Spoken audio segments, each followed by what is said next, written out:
దేవుని పరిశుద్ధ నామానికి మహిమ కలుగును గాక. సజీవ వాహిని టాక్స్ మరొక ఎపిసోడ్ మీ ముందుకు తీసుకొని వస్తున్నాము. ఈ యొక్క 40 రోజులు అనేక మంది వాస్తవానికి మరి ప్రార్థిస్తూ ఉంటారు. కొంతమంది ఉపవాసం ఉంటారు. కొంతమంది మరి వివిధ రకాలుగా ఈ యొక్క 40 రోజుల యొక్క ప్రార్థన సమయాన్ని గడుపుతూ ఉంటారు. కొందరు ఆచారరీతిగా, కొందరు మరి భక్తిపరంగా, కొందరు ఆత్మీయంగా ఎదగడానికి, కొందరు ఏదో అలవాటుగా కొంతమంది చేస్తూ ఉంటారు. కానీ వాస్తవానికి నిజమైనటువంటి క్రైస్తవ విశ్వాస ప్రయాణంలో ఒక విశ్వాసి దేవునిడల ఒక భక్తిని కలిగి జీవించాలి. భయము, భక్తి ఎప్పుడైతే దేవునిడల మనం కలిగి ఉంటామో అదే ఉన్నతమైనది అని దేవుని వాక్యం సెలవిస్తుంది. అయితే ప్రదర్శించే భక్తి కాకుండా అంతరంగంలో భక్తి కలిగిన జీవితాన్ని ఎలా జీవించాలి? క్రైస్తవుడు ఒక భక్తి కలిగిన జీవితాన్ని ఎలా జీవిస్తూ ఈ లోకంలో తన విశ్వాసాన్ని కొనసాగించాలి? ఇలాంటి అంశాలు మనం ఈరోజు ఈ కార్యక్రమం ద్వారా తెలుసుకుందాము. ప్రత్యేకంగా మరి ఈ లోకంలో దేవుడు లేడు అనేటువంటి వారు ఉన్నారు. లేదా దేవుడిని ఎరగనటువంటి వారు ఉన్నారు. అంతేకాదు కొంతమంది భక్తిహీనతలు కూడా జీవిస్తున్నారు. కానీ దానివల్ల ఎంతటి భయంకరమైన పరిస్థితులకు దారితీస్తుందో కూడా ఇటువంటి విషయాలను ఈ యొక్క ప్రత్యేకమైనటువంటి ఎపిసోడ్లో మనం తెలుసుకుందాం. ఈ విషయాలు తెలియజేయడానికి మన మధ్యలో దైవజనులు, మరి దేవుని యొక్క సేవకులు, సహోదరులు జాషువా సిరిగిరి గారు ఉన్నారు. మరి దాదాపు మరి more than 25 years of experience వారికి ఉంది కాబట్టి పరిచర్య అనుభవజ్ఞులు, దేవుని యొక్క వాక్యాన్ని అవపోషణ పట్టి అనేక సంఘాలను బలపరుస్తూ అనేకటువంటి ఆత్మీయ జీవితాలని వృద్ధి కలగజేసినటువంటి అనుభవం వారికి ఉంది కాబట్టి వారి ద్వారా మరి కొన్ని విషయాలు మనము ఈ కార్యక్రమం తెలుసుకుందాం. వెల్కమ్ బ్రదర్ జాషువా గారు. Welcome to this talks programme. Praise the Lord, brother. So nice to meet you again. It's a God's grace and all glory to God. Thank you brother. Last time మనం చక్కని leadership అంశాలపైన మనం చర్చిస్తూ వచ్చాము. మరి కొన్ని episodes ద్వారా మరి ఈ యొక్క వేదికను మనం తీసుకొని అనేకులకు క్రైస్తవ నాయకత్వం అంటే ఏంటో కొన్ని విలువలు మనం నేర్పించాము.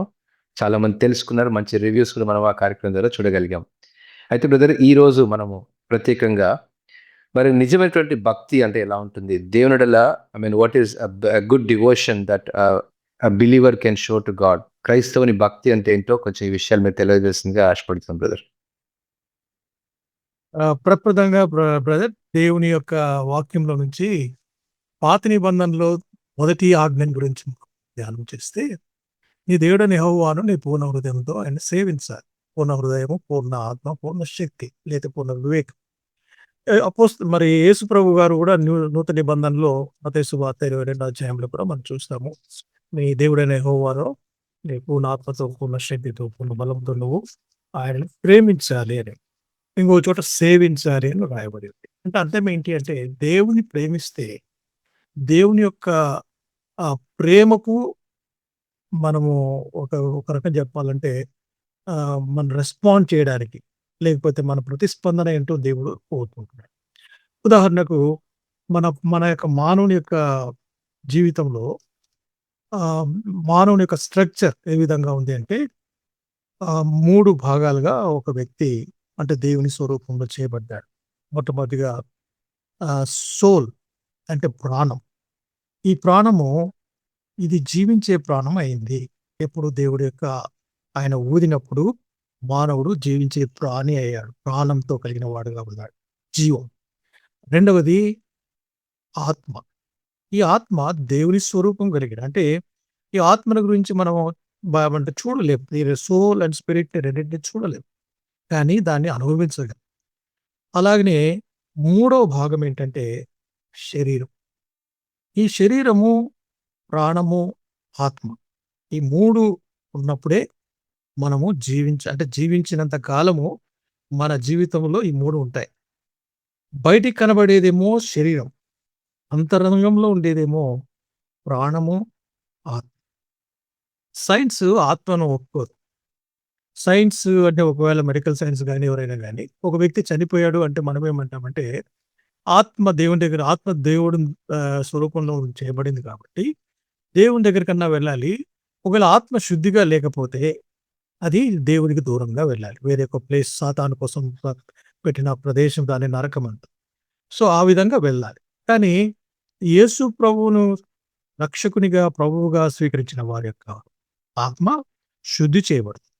ఆయన చిందించిన రక్తమును బట్టి ఆత్మ శుద్ధి కలుగుతుంది. కాబట్టి బాడీకి మనము చెప్పాలంటే మనకు ఆహారము, నీళ్లు ఎంత ప్రాముఖ్యమైనవో, మన యొక్క ప్రాణానికి, ఆత్మకు కూడా అంతే ఆత్మీయ ఆహారం అవసరం.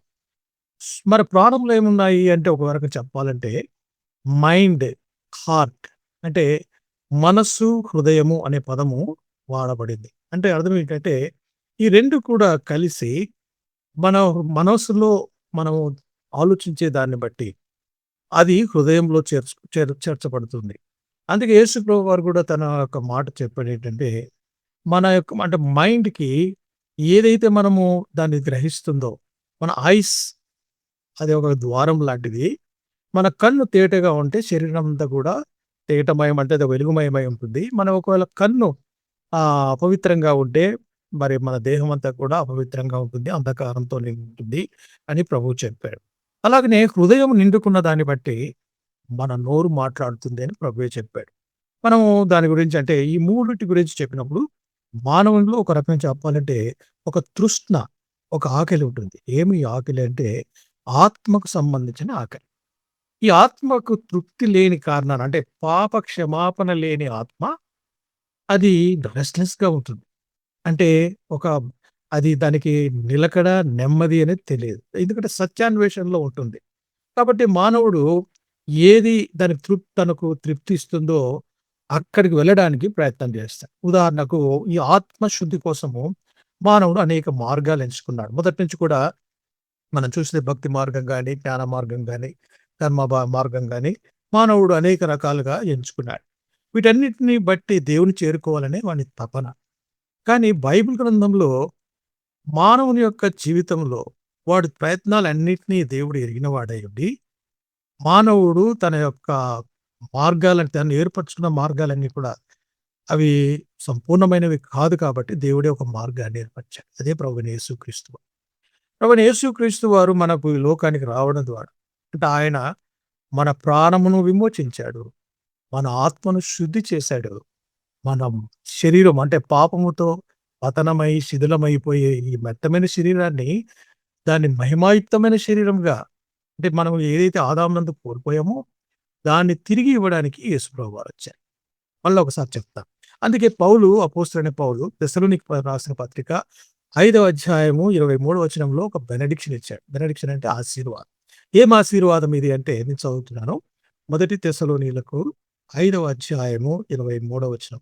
సమాధానకర్తయగు దేవుడే మిమ్మల్ని సంపూర్ణముగా పరిశుద్ధపరచును గాక.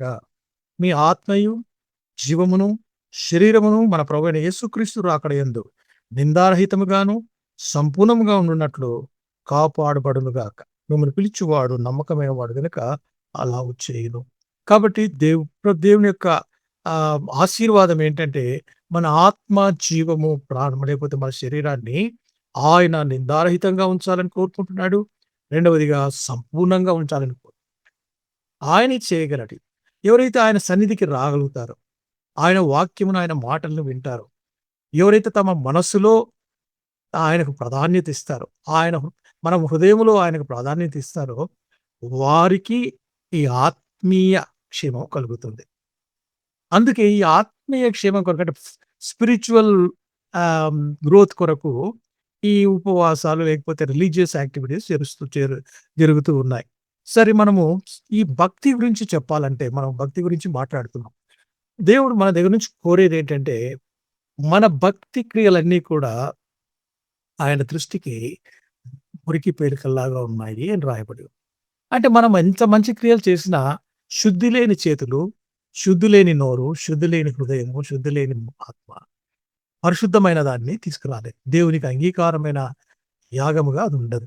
కాబట్టి మన యొక్క దేవునికి అనుకూలమైన యాగం ఏంటి? సజీవ యాగము అంటే మన యొక్క భక్తి లేకపోతే పరిశుద్ధమైన జీవితం.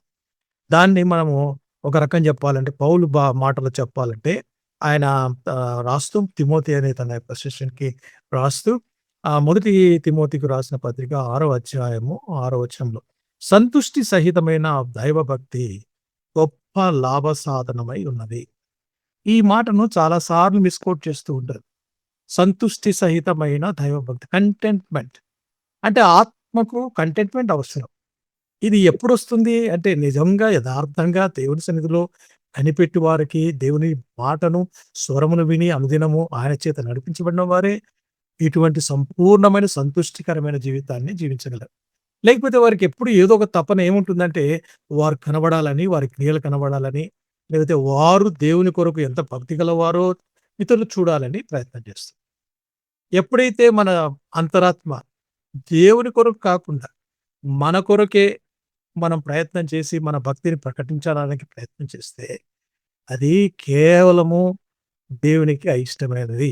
కారణం ఏంటంటే, ఆయన వేషధారణను ఆయన అసహించుకుంటాడు. ఆయన యథార్థతను కోరుకుంటాడు. కాబట్టి పౌలు చాలా సార్లు అంటే తను పత్రికల్లో కూడా రాస్తూ పౌలు తిమోతికి అదే 6 అధ్యాయము 11 వచనంలో, "నాయనా నువ్వు ఆ ముసలమ్మ ముచ్చటలను అన్ని వదిలిపెట్టేసేయి.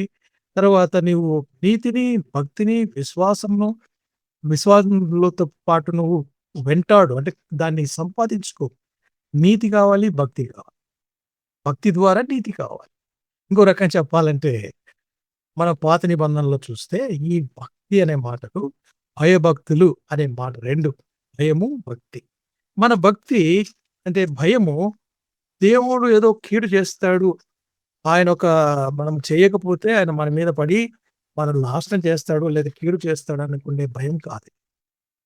బైబిల్ అనుసారమైన దైవ భయం అనేది ఆయన గొప్పతనాన్ని ఎరిగిన వారుగా, ఆయన పరిశుద్ధతను ఎరిగిన వారుగా, ఆయన క్రియలను ఎరిగిన వారుగా ఆయనను గౌరవంతో ఆయనను పూజిస్తారు. అయితే ఒక బ్రదర్ ఇక్కడ ఒక అంశం ఉంది బ్రదర్. మీరు భయభక్తి అన్న సబ్జెక్ట్‌లోనికి వచ్చినప్పుడు, మరి బాహ్యంగా మనం చూసినట్లయితే ఇప్పుడు లోకంలో ఉన్నటువంటి భక్తి గురించి మాట్లాడుతున్నాను. సో, అందరికీ క్లారిటీ రావడం కోసం ఎవరైతే ఈ కార్యక్రమం వీక్షిస్తున్నారో చాలామంది భక్తిని ఎలా వాళ్ళు చూస్తారు అంటే దేవుడెల్ల భక్తిని అంటే ఈ లోకంలో ఒక చక్కని సామెత ఉంది బ్రదర్. మానవ సేవే మాధవ సేవ అనేటువంటి ఒక సామెత ఉంది. ఏంటంటే మనుషులకు ఏదైనా సహాయం చేస్తే అది దేవునికి సేవ చేసినట్టు అనేటువంటిది ఈ లోకం చెప్పేటువంటి సామెత.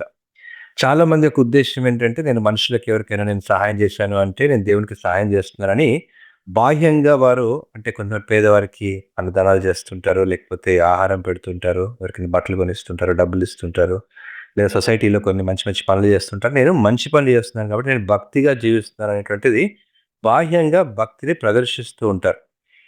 కొంతమంది అంటే ఇప్పుడు మా క్రైస్తవ విశ్వాసానికి ఈ యొక్క సంబంధించినటువంటి బయటకు చూపించేటువంటి భక్తి విషయంలో, మీరు చెప్పేటువంటి అంతరంగ భక్తి విషయంలో ఉన్నటువంటి వ్యత్యాసాన్ని క్రైస్తవ విశ్వాసం ఎలా జత చేసి వివరిస్తుందో కొంచెం చెప్పండి బ్రదర్. అదే రీతిగా యాకోబు 1:27 వచనంలో కూడా ఉన్నటువంటి భాగాల్లో తండ్రి అయిన దేవుని ఎదుట పవిత్రమును నిష్కళంకమైన భక్తి ఏదనగా దిక్కులేని పిల్లలను విధవరాండ్లను వారి ఇబ్బందులలో పరామర్శించుటయు ఇహలోక మాలిన్యము తనకు అంటకుండా తను కాపాడుకున్నటయే. అంటే చాలామంది భక్తిని అంటే ఈ వాక్యాన్ని కోట్ చేసుకొని కొన్ని ఆర్ఫనేజెస్ని కానీ కొన్ని ఉమెన్ డిప్రీవ్డ్ ఉమెన్ మధ్యలో కానీ సొసైటీలో ఎక్కడైనా బ్రేక్ జరిగినప్పుడు వాటిని మధ్యలో సెట్ చేయడంలో కానీ వారి యొక్క పనులు చేసుకుంటూ దీన్ని భక్తి అనేటువంటి వారిగా ప్రదర్శిస్తుంటారు బ్రదర్. దీని గురించి మీరేమంటారు?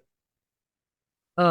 మనకు అంటే బైబిల్ గ్రంథంలో పాత నిబంధనలో దేవుడు ఈ పేదవారి గురించి చాలా పట్టింపు కలిగినవాడుగా, ఆయన వాళ్ళకి ఎట్లా సహాయం చేయాలనో, ఆ అంటే వాళ్ళు కోసినప్పుడు తోట కానీ, చేను కోసినప్పుడు ఏ విధంగా పేదలకి ఇవ్వాలనో దేవుడు ధర్మశాస్త్రంలో క్షుణ్ణంగా చెప్పాడు. వారు చేస్తూ వచ్చారు. సో, పేదవారు ఉండక మానరు. కాబట్టి వారికి సహాయం చేయాలనే ఉద్దేశాన్ని లేకపోతే దయను, ప్రేమను, ఆ జాలిని అలవరుచుకోవడానికి దేవుడు వారిని పెట్టాడు అని మనము చదివితే మనకు అర్థమవుతుంది. ఈ యొక్క ఇహలోక మాలిన్యం అంటుకొనకుండా మనం చూసుకోవడం అనేది పరిశుద్ధత. రెండవది అంటే మనము దాన్ని యాకోబు చెప్పినట్టు ప్రకారము దిక్కు లేని వారికి విధవరాండ్రకును మనం సహాయం చేయాలి. కారణం ఏంటి? వారు అంతకు వారు సహాయం అంటే వారికి ఏమి దొరకని కారణాన సహాయం కొరకు ఎవరైనా సహాయం చేస్తారేమో చూస్తారు. కాబట్టి దేవుడు డైరెక్ట్‌గా ఆయన పైనుంచి వారి అవసరం అంటే ఇట్లా ఆకాశం నుంచి ఇసిరేయడు. ఆయన వ్యక్తుల ద్వారానే తనకిష్టలైన వారి ద్వారానే ఆయన సహాయం చేస్తాడు. కాబట్టి మనము ఇతరులకు సహాయం చేయడం అనేది అదొక మన క్రైస్తవ భక్తిలో భాగం అది. దేవుని ప్రేమను చూపించడం అనేది మనలో దేవుని ప్రేమ కుమ్మరించబడింది. ఆ ప్రేమ ఇతరులకు మనం చూపించాల్సిందే. మనకు ధర్మశాస్త్రం అంతా క్షుణ్ణంగా ఒకవేళ 2 మాటల్లో ప్రభువు చెప్పాడు కదా! అంటే దేవుని ప్రేమించే ప్రేమలో ఒక ప్రేమ అయితే రెండవ ప్రేమ ఏంటంటే నువ్వెట్లా ప్రేమించుకుంటావో ఇతరులను కూడా ఆ విధంగా ప్రేమించు. సో, నేను పొరుగువాడిని ప్రేమించే ప్రేమ నాలో రావాలంటే, దేవుని ప్రేమించే ప్రేమలో నేను ఎక్కువగా ఉండాలి. దేవుని ప్రేమ నాలో ఉన్నప్పుడే నేను ఇతరులను ప్రేమించగలను. ఇది నాలో ప్రేమ లేకపోతే నేను ఎంత భక్తి చేసినా వేస్టే. అందుకే పౌలు భక్తుడు మొదటి కొరింథీ పత్రిక 13 అధ్యాయంలో చాలా చారిటీ ఉందట. అంటే ప్రేమతోనే చేస్తున్నారు. కానీ ప్రేమ లేకుండా చేస్తున్నారు. భక్తి ఉంది. చాలా ఆత్మీయులే. కానీ ప్రేమ లేకపోతే అంతా వ్యర్థమే. గణగణలాడు తాళం. అది మోగు తాళంలాగుంటది అని చెప్పాడు. గంటలాగుంటది. అంటే తన సెల్ఫ్ డబ్బా కొట్టుకోవడానికి పనికొస్తది అన్నమాట. ఈ భక్తి గురించి కొంచెము మనము ఆలోచిస్తే భయభక్తులు అనే మాట భయము, భక్తి 2 జంట పదాలుగా దాన్ని ట్రాన్స్‌లేట్ చేశారు. గాడ్‌లీనెస్ అని న్యూ టెస్టమెంట్‌లో చేశారు. గాడ్‌లీనెస్ అనేది దేవుని యందలి రెవరెన్స్ లేదా దేవుని కొరకు దేవునిని గౌరవించడం. దాని లేఖపూర్వకంగా దాన్ని చెప్పాలంటే దేవుని యొక్క శక్తిని, ఆయన మహాత్మ్యమును, ఆయన పరిశుద్ధతను, ఆయన మనల్ని క్షమించిన క్షమాపణను, ఆయన యొక్క మంచితనాన్ని, ఆయన తీర్పు తీర్చబోయే తీర్పును బట్టి కూడా మనము భయపడవలసిన వారంగా ఉన్నాం. అంటే ఏంటి ఈ తీర్పు? విశ్వాసుల గురించి మనం మాట్లాడుతున్నాం గనుక, మనము దేహంతో ఏమైనా చేయలే. అది మంచిదైనను సరే, చెడ్డదైనను సరే, ఒక దినమున దేవుని సన్నిధిలో నిలబడి లెక్క చెప్పవలసిన వారంగా ఉన్నాం. కాబట్టి భయంతో మన రక్షణను కొనసాగించుకోవాలి. అంటే మనం ఎందుకు చేస్తున్నాం? చాలా మటుకు అంటే మనము ఫోటోస్ కోసం కొంతమంది పాలిటీషియన్స్ వాళ్ళు రోడ్లు ఊడుస్తారు. వాళ్ళు రోడ్లు ఊడ్చినప్పుడు అంటే ఆ కార్యక్రమం వచ్చినప్పుడు ఆ చీపురు పట్టిస్తారు. పట్టిన తర్వాత ఫోటో అయిపోతుంది. ప్రెస్ అంతా అయిపోయినాక ఆ చీపురు ఆడ పడేస్తారు. మిగతా వాళ్ళంతా చేస్తారు. చెట్లు కార్యక్రమం కూడా అంతే. అంటే ఏది కేవలము ఒక వాళ్ళకి రికగ్నిషన్ కావాలి. ఆ విధంగా చేశారని అర్థం. అది అలాంటి భక్తి లేకపోతే అలాంటి యొక్క క్రియ దేవునికి అనుకూలమైంది కాదు.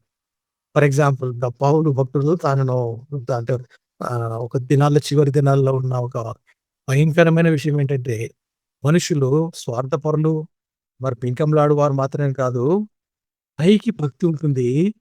దాని శక్తిని ఆశ్రయించని వారుగా ఉంటారు. ఏంటి భక్తిలో శక్తి ఉందా? ఉంది. ఏంటి ఈ శక్తి? అంటే ఇదేదో మనము అంటే ఆ శక్తిని తీసుకొని ఇతరులకు ప్రదర్శించడానికి కాదు.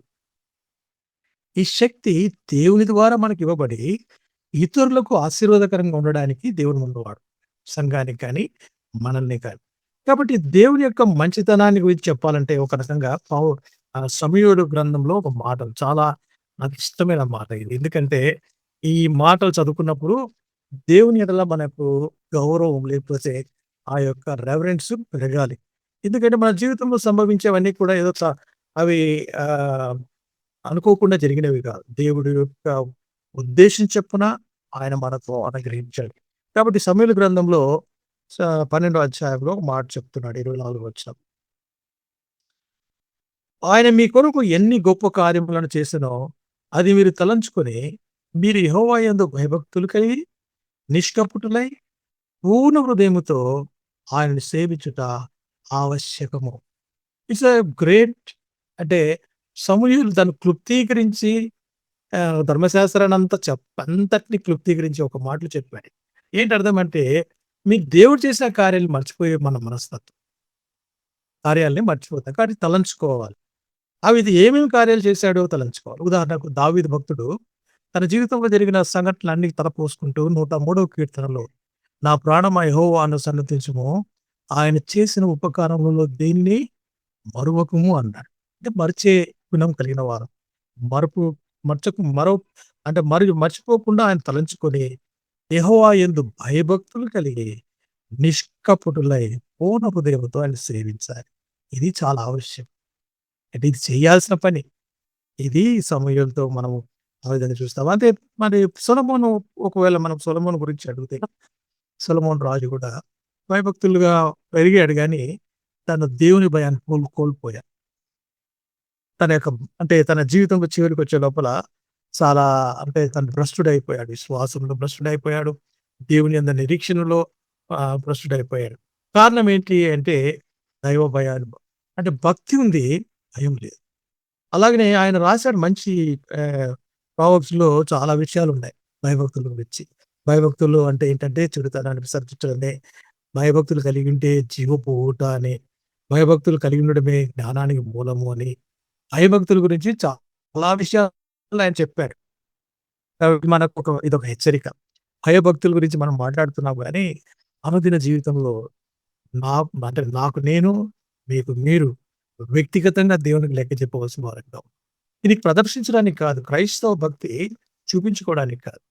ఉదాహరణకు భక్తి మిగతా రిలిజియన్స్ అన్నిట్లో కూడా భక్తి బయటకు కనబడుతుంది. వాళ్ళు కనబడడానికి కూడా కొన్ని చేస్తారు. భక్తిగా ఉండాలని వేషధారణం మారుస్తారు. భక్తిగా ఉండాలని అందరికి కనబడాలని చాలా విషయాలు చేస్తారు. కాబట్టి ఆ భక్తిని గురించి దేవుడు మనకు ఆ విధంగా చెప్పడం లేదు. భక్తి గురించి చెప్తూ వస్తే ఒక రకంగా ఆహ్, పాత నిబంధనలో దేవుడు భయభక్తులు కలిగిన వారి గురించి కొన్ని విషయాలు చెప్తాడు. ఎందుకంటే మనము నోవా గురించి చెప్తే హెబ్రీ పత్రిక 11 అధ్యాయం 7 వచనంలో నోవా భయభక్తులు అన్నట్టుగా రాయబడింది. మనకు తెలుసు అబ్రహాము జీవితంలో కూడా ఇందువలన నువ్వు నాకు భయపడతావు అని దేవుడు తన మాటకు లోబడతాడా లేదా చూచాడు. అప్పుడు కూడా భయభక్తులను చూచాడు. తర్వాత యాకోబు జీవితంలో కూడా దేవుడు భయభక్తులను చూచాడు. భయభక్తులు కలిగి ఆయన ప్రవర్తించినట్టుగా చూస్తాం. ఆదికాండం 28 అధ్యాయంలో చూస్తాం. అదేవిధంగా యోసేపు, దావీదు, ఓబద్య, నెహెమ్య వీళ్ళందరిని గురించి ఒకవేళ చూస్తే భయభక్తులు కలిగిరు. ఆ మాటకొస్తే యేసు ప్రభువారు ఈ లోకంలో ఉన్నప్పుడు తాను కూడా శరీరధారిగా ఉన్న దినాల్లో యేసు ప్రభు గురించి రాయబడిన మాట ప్రకారం మరి ఆ మాట చదివినప్పుడు నాకు కొన్నిసార్లు చాలా ఆశ్చర్యం కలిగిస్తుంది. యేసు ప్రభుకే ఇంత అవసరమైతే ఇంకెంత అవసరము. ఎఫెసీ పత్రిక 5వ అధ్యాయము 7వ వచనం నుంచి చదువుతున్నాను. హెబ్రీయులకు రాసిన పత్రిక 5వ అధ్యాయము 7వ వచనం నుంచి చదువుతున్నాను. శరీరధారి అయి ఉన్న దినములలో మహారోదనముతోనూ కన్నీళ్లతోనూ తను మరణం నుండి రక్షించగల వానికి ప్రార్థనలను యాచనలను సమర్పించి భయభక్తులు కలిగి ఉన్నందున ఆయన అంగీకరింపబడిన అండర్లైన్ చేస్తారు. భయభక్తులు కలిగి వల్ల ఆయన అంగీకరింపబడారు. ఆయన కుమారుడై ఉండి తాను పొందిన శ్రమల వలన విధేయతను నేర్చుకున్నాను మరియు ఆయన సంపూర్ణ సిద్ధి పొందిన వాడై మెల్కీసెదెకు క్రమంలో చేరిన ప్రధాన యాజకుడైన దేవుని చేత పిలువబడి తనకు విధేయులైన వారందరికీ నిత్య రక్షణకు కారకుడు ఆయన. సో నిత్య రక్షణను ఇవ్వడానికి ప్రభువు తాను స్వయంగా భయభక్తులు కలిగి ఆయన ప్రార్థన యాచన చేశారు. మరణం నుంచి తప్పించగల వానికంటే ఆయన మరణం అంటే భయం కాదు. ఆయన మరణం పొందడానికి వచ్చాడు. కానీ తప్పించగలవాడు తండ్రి అయిన దేవుడు ఒక్కడే అని ఆయన తెలుసుక ఆయన ప్రార్థన యాక్టివ్ చేశారు. ముమ్మారు మనం ఆ యొక్క గెత్సేమనే తోటలో ప్రభు ప్రార్థన చేశాడు. సిలువకు వెళ్ళక ముందు ఆయన ప్రార్థన చేసిన ప్రార్థనలో కూడా నీ చిత్తమైతే ఈగిన నా నుంచి తొలగించమన్నాడు. అంటే మరణాన్ని గురించి ఆయన చెప్పడం లేదు. ఆయన సృష్టికర్త అయిన దేవుడు మానవుని చేతిలో ఆ విధంగా కాకుండా వేరే మార్గం ఏదైనా ఆ రక్షణ మార్గం ఉంటే దాన్ని తప్పించమన్నాడు. అయినా కూడా నీ చిత్తమే సిద్ధించును కాక ముమ్మారు ప్రార్థన చేశాడు. ఆయన చిత్తానికి లోబడ్డాడు. కాబట్టి భయభక్తులు కలిగి ఉన్నందున ఆయన అంగీకరింపబడ్డాడు. ఆయన శ్రమల ద్వారా విధేయతను నేర్చుకున్నాడు. ఇది చాలా ప్రాముఖ్యమైనది. ఈ దినాలు శ్రమల దినాలు అంట. యేసు ప్రభు శ్రమల దినాల్లో ఆయన అంటే శ్రమల దినాలంటే సిలువకు ముందు పోయి 40 దినాలు కాదు. అంతకంటే ముందు ఆయన ఆయన పరిచర్య ప్రారంభించక ముందే ఆయన సాతాను చేత శోధింపబడడానికి అరణ్యంలోనికి కొనుక్కోబడ్డాడు. 40 దినాలు ఉపవాసం ఉన్నాడు. ఏమీ తినలేదు.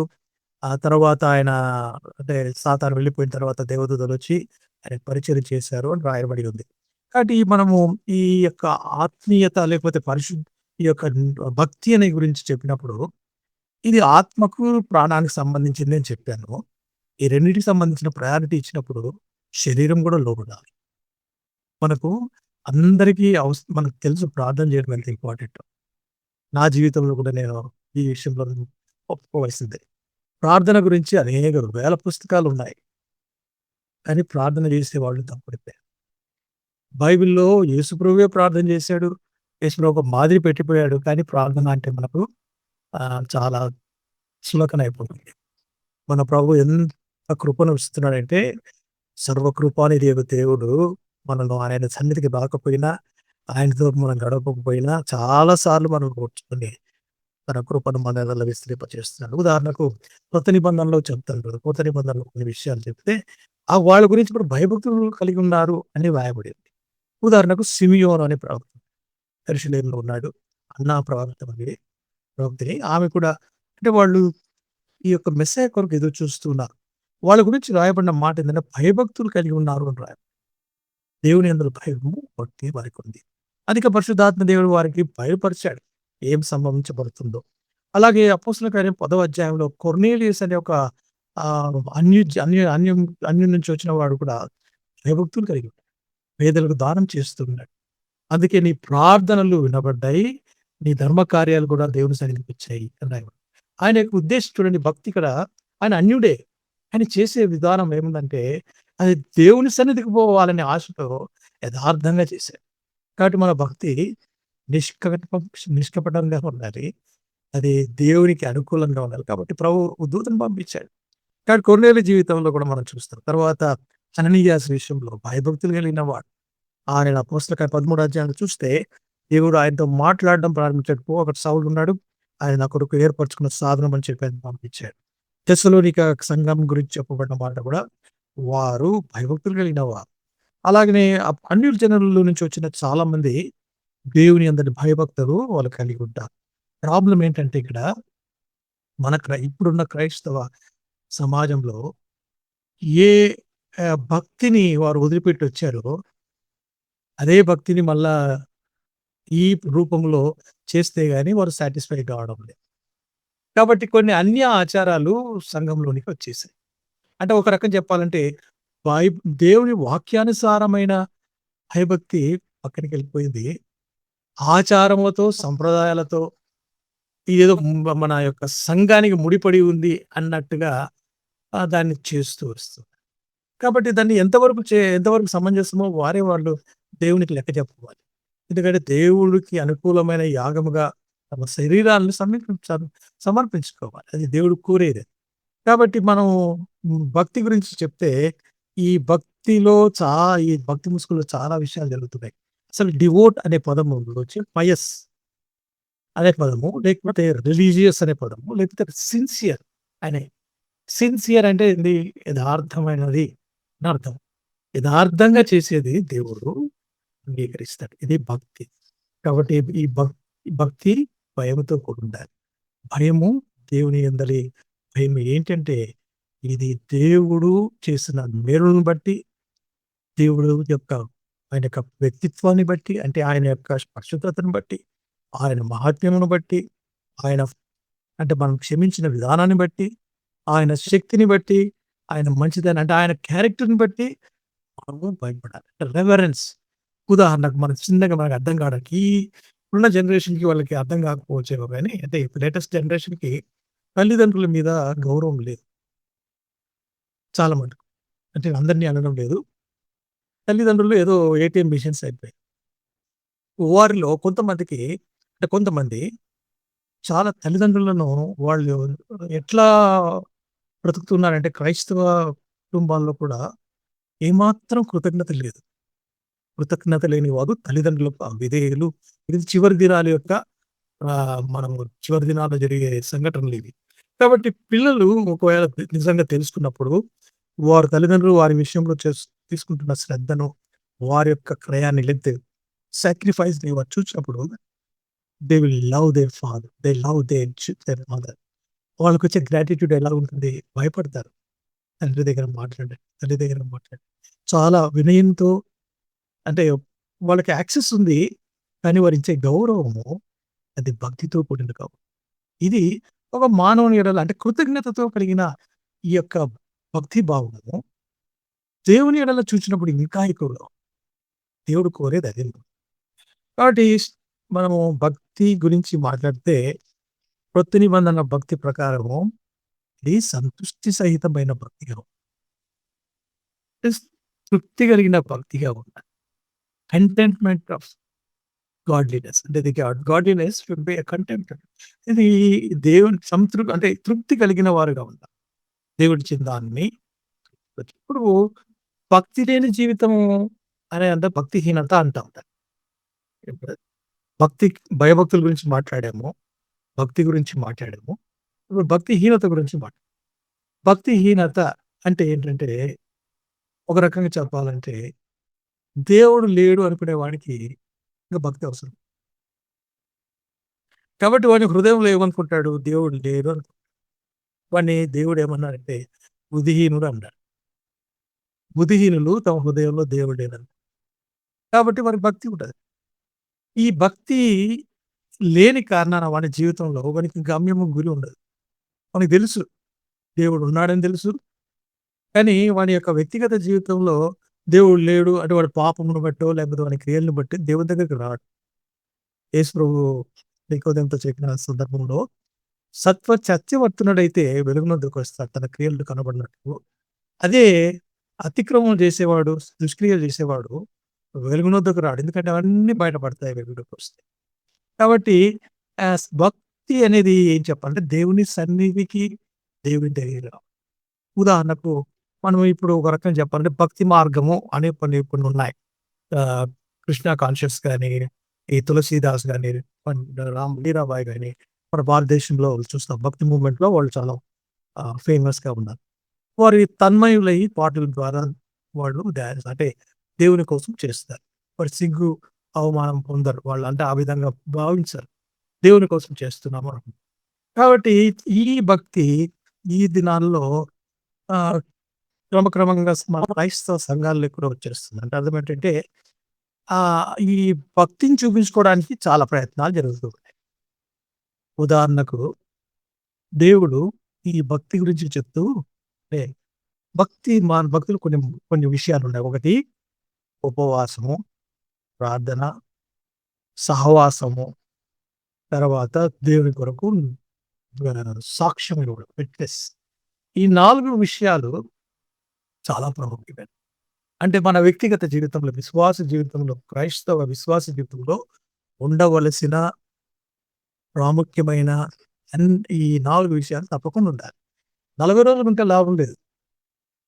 40 రోజులు ఒక దీక్ష కదా! మండలం దీక్షనో, ప్రతిజ్ఞ దీక్షనో ఏం తీసుకుంటావో తీసుకో గాని, నీ జీవితంలో దేవుడు నిన్ను అంగీకరించాలంటే, నీ జీవితం అంతా కూడా ఆయనకు సమర్పించాలి. జీవితకాలం అంతా కూడా ఆయనకు సేవించాలి. జీవితం అంతా కూడా పూర్ణ హృదయంతో, పూర్ణ ఆత్మతో, పూర్ణ శక్తితో ఆయనను సేవించాలి, ప్రేమించాలి. ఇది క్రైస్తవ విశ్వాసంలో ఉన్న భక్తి.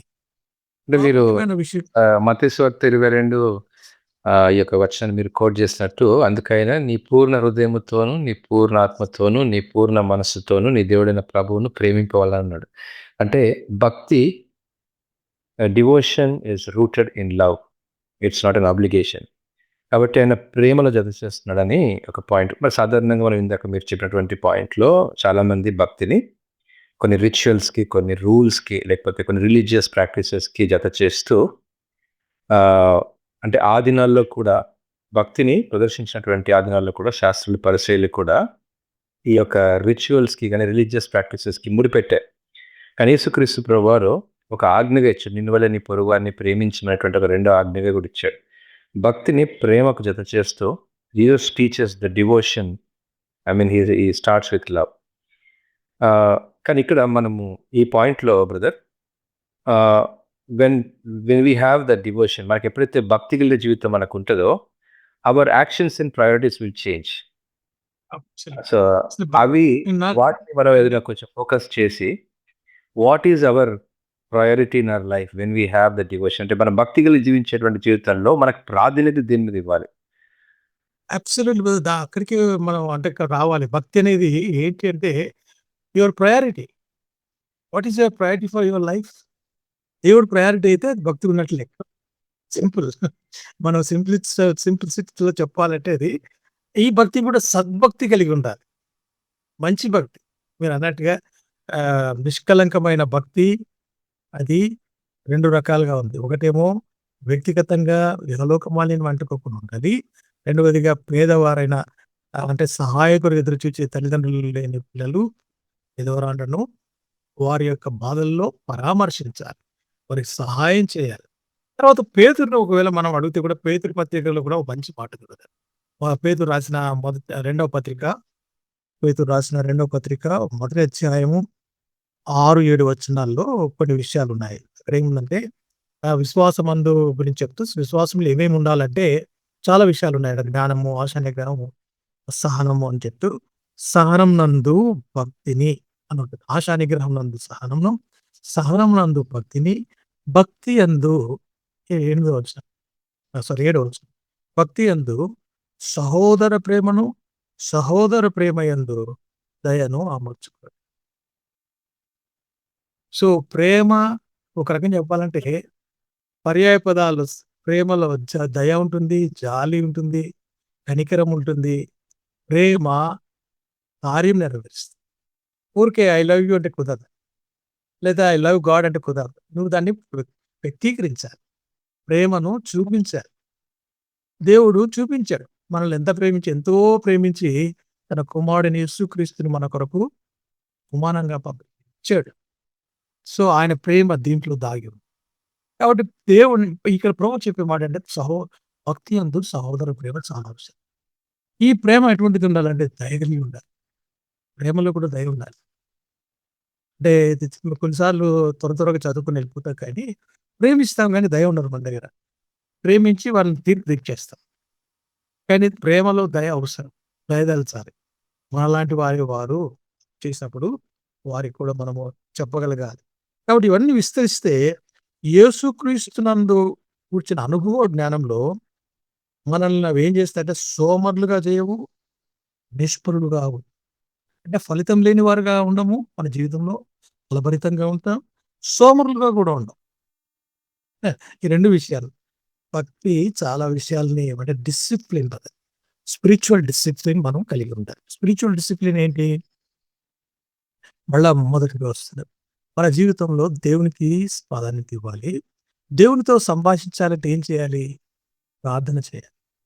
దేవుడు మనతో మాట్లాడాలంటే ఏం చేయాలి? ఆయన వాక్యమును చదవాలి. ఆయన వాక్యము ద్వారా ఆయన మనతో మాట్లాడతాడు. కొన్నిసార్లు ఆయన తలంపుల ద్వారా కూడా మన తలంపుల్లో ఆయన వాక్యమును మనం ఉంచుకున్నప్పుడు అది గుర్తు చేస్తాయి. అంటే దేవుని యొక్క మాటలు మన జీవితంలో వచ్చినప్పుడు శక్తిని పొందుతాం. అంటే ఈ పరిస్థితుల్లో మీదుగా మనం జీవించగలుగుతాం. నా ప్రభు ఉన్నాడు అన్న ధైర్యము, ఆ విశ్వాసము మనల్ని ఏం చేస్తుందంటే ముందుకు కొనసాగడానికి ప్రారంభించు. కాబట్టి భక్తికి అనుగుణ్యమైన బోధ చేయాలి. దైవ భక్తికి అనుగుణ్యమైన బోధ చేయమని ఇదే మొదటి తిమోతికి రాసిన పత్రిక 6వ అధ్యాయం 3వ వచనంలో చెబుతున్నాడు. అనుగుణ్యమైన అనే దానికి కింద స్మాల్ వర్డ్స్‌లో కింద చూస్తాం. ఏంటి? ఆరోగ్యకరమైన. అంటే ఈ బోధలో కూడా ఆరోగ్యంగా ఉన్నాయి. కొన్ని అనారోగ్య బోధలు కూడా ఉన్నాయి. ఈ దినాల్లో ముఖ్యంగా నాకివ్వు, మాకివ్వు అంటున్నారు గానీ పేదలను చూడు సంఘంలో, నీ చుట్టుప్రక్కల ఉన్న వారు అనేకమైన అక్కరలో ఉన్నారు. వాళ్ళని చూడని ఎవరు చెప్పడం లేదు. చెప్పినా అదేదో తూతుమంత్రంగా చెప్తున్నారు. సంఘంలోకి వచ్చిన వారికి సహాయం చేయలేని స్థితిలో సంఘం ఉండిపోయింది. బయట వారికి సహాయం చేయడం అనేది మర్చిపోయారు.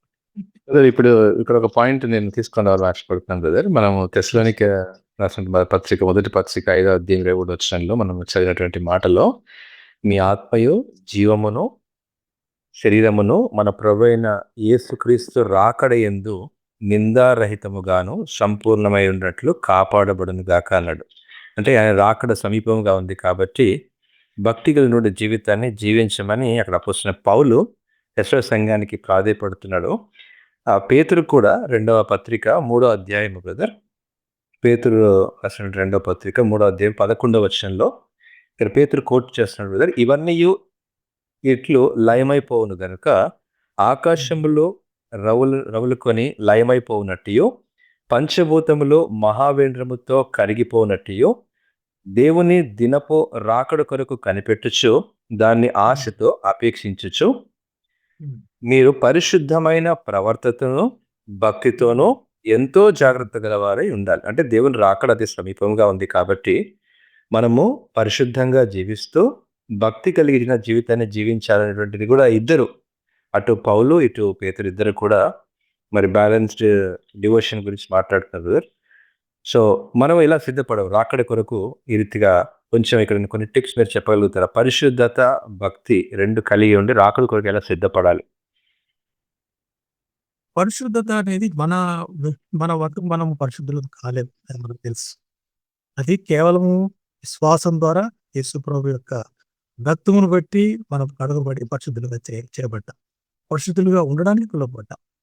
మన మనస్సు లేకపోతే మన హృదయము, మన మనస్సు అది దేవుని ఎదుట పరిశుద్ధంగా ఉంచుకోవడానికి ప్రయత్నం చేయాలి. ఉదాహరణకు మనకు హెబ్రీ పత్రికలో మాట ఉంది. చూడండి, దేవుని కృపా సింహాసనానికి వచ్చినప్పుడు మన జీవితంలో ఏమి ఉండాలంటే 19, 20 వచనాలు చూడండి. ఇక్కడ యేసు అంటే సహోదరులారా, యేసు మన కొరకు ప్రతిష్ఠించిన మార్గమున, ఇది మార్గము యేసుక్రీస్తు వారు మనకు ప్రతిష్ఠించి ఇచ్చాడు. అంటే ఆయన చెప్పిన మాట ఇది నూతనమైంది, జీవం కలిగింది. ఆ శరీరము ద్వారా తెర ద్వారా ఏర్పరచబడినదైన మార్గమున ఆయన రక్తం వలన పరిశుద్ధ స్థలమునందు ప్రవేశించినప్పుడు మనకు ధైర్యం కలిగి ఉంది కనుక దేవుని ఇంటి పైన మనకు గొప్ప యాజకుడు మాట కనుకను ఇక్కడ 22 వచనం, మనస్సాక్షికి కల్మషము తోచకును ప్రోక్షింపబడిన హృదయం కలవు. మనస్సాక్షి, హృదయం కనెక్షన్ చూడండి. మనస్సు, హృదయం. మనస్సులో కల్మషం ఉంటే హృదయంలో మలినం ఉంటుంది. కాబట్టి ప్రోక్షింపబడి అంటే యేసుక్రీస్తు యొక్క రక్తము చేత విశ్వాసంతో మనం కడుక్కోవాలి. అంటే అర్థమంటే అడగాలి, వాళ్ళని క్షమించమని అడగాలి. అది మనస్సాక్షికి కల్మషము పోతుంది, హృదయం కూడా ప్రోక్షింపబడుతుంది. తర్వాత నిర్మలమైన ఉదకముతో స్నానం చేసిన శరీరం సంబంధించి నిర్మలమైన ఉదకం అంటే వాటర్. ఏది మంచి నీళ్ళతో కడుక్కోవడం. ఏంటి మంచినీళ్ళు? ఏ నీళ్ళతో ఆ నీళ్ళు కడుక్కుంటే మురికి పోదు. ఇది మంచినీళ్ళు. ఏం మంచినీళ్ళు? ఏంటి అది? శరీరము గల వారమై ఉండి విశ్వాస విషయంలో సంపూర్ణ నిశ్చిత కలిగి యథార్థమైన హృదయముతో మనం దేవుని సన్నిధానం వరకు చేరుదము. కాబట్టి వాగ్దానం చేసిన వాడు నమ్మదగిన వాడు కనుక ఈ మన నిరీక్షణ విషయం మనం ఒప్పుకుందాన్ని నిశ్చయంగా పట్టుకుందాం. అక్కడ రాస్తూ కింద దేవుని యొక్క దినము సమీపించే కొలది మనం ఒకరిని ఒకరు ఎక్కువగా హెచ్చరించుకోవాలి, సమాజంగా కూడాలి, దేవుని ప్రేమను ఇతరులకు చూపించి. ఇక్కడ కూడా సెకండ్ కమింగ్ మీరు చెప్పినట్టుగా అది ప్రభు యొక్క రాకడ సమీపంగా ఉంది కాబట్టి ఇది ఈ మార్గమున అంటే ప్రభువే మనకు చూపించిన మార్గం. ఇదేదో 40 రోజులు చేసేది కాదు, లేకపోతే 3 రోజులు చేసేది కాదు. ఈ మార్గము జీవం కలిగింది, నూతనమైంది. అంత మాత్రమే కాదు, ఇది యేసుక్రీస్తు యొక్క రక్తం వల్ల, ఆయన శరీరం వల్ల మనకు అంటే ఆయన మనకు అవైలబుల్గా ఉంది. కాబట్టి మనస్సాక్షికి కల్మషము, హృదయానికి ప్రోక్షణ అవసరము. కల్మషం పోవాలంటే హృదయ ప్రోక్షణ అవసరము. నిర్మలమైన ఉదకము అనేది దేవుడి వాక్యం. దేవుని వాక్యం చేత మనం పవిత్రపరచబడాలి. వాక్యము మనం పరిశుద్ధపరుస్తుంది. దేవుని మాటలు పవిత్రములైనవి. అవి దావీదు 19వ అధ్యాయంలో చూస్తే కీర్తన గ్రంథం కూడా మనం చదువుకున్నాం మన మాటలు. కీర్తన గ్రంథం 19వ అధ్యాయంలో దావీదు యొక్క జీవితంలో తనకున్న గొప్ప ఆశ లేకపోతే తన యొక్క జీవితంలో సీక్రెట్ ఏంటంటే ఇదే మనం 7వ వచనం 19:7 చదువుతుంది. యెహోవా ధర్మశాస్త్రం మీద ఆర్థమైనది, అది ఎప్పటికీ చేయదు. యెహోవా శాస్త్రము నమ్మదగినది, అది బుద్ధిహీనులకు జ్ఞానం పుట్టింది. యెహోవా ఉపదేశంలో నిర్దోషమైనది, అది హృదయమును సంతోషపరచు.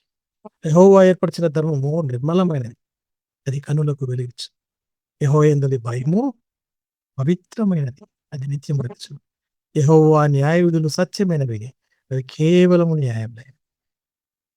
న్యాయమైనది. అవి బంగారు కంటెను, విస్తారమైన మేలిమి బంగారు కంటెను, కోరదగినవి. జుంటి తేనె కంటెను, జుంటి తేనె దారుల కంటెను మధురమైనవి. వాటి వలన అంటే దేవుని మాటల వలన నీ సేవకుడు హెచ్చరిక నొందడం, వాటిని గైకొనటం వలన గొప్ప లాభం కలదు.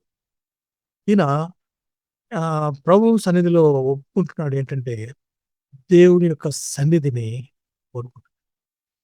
అది ప్రాణం తెప్పరిలా చేస్తుంది. ఆయన మాట ధర్మశాస్త్రము, ఆయన శాసనము, ఆయన కట్టడ, ఆయన ధర్మము మన జీవితానికి వెలుగును, సంతోషాన్ని, అది ప్రాణాన్ని తెప్పరిలా చేస్తుంది.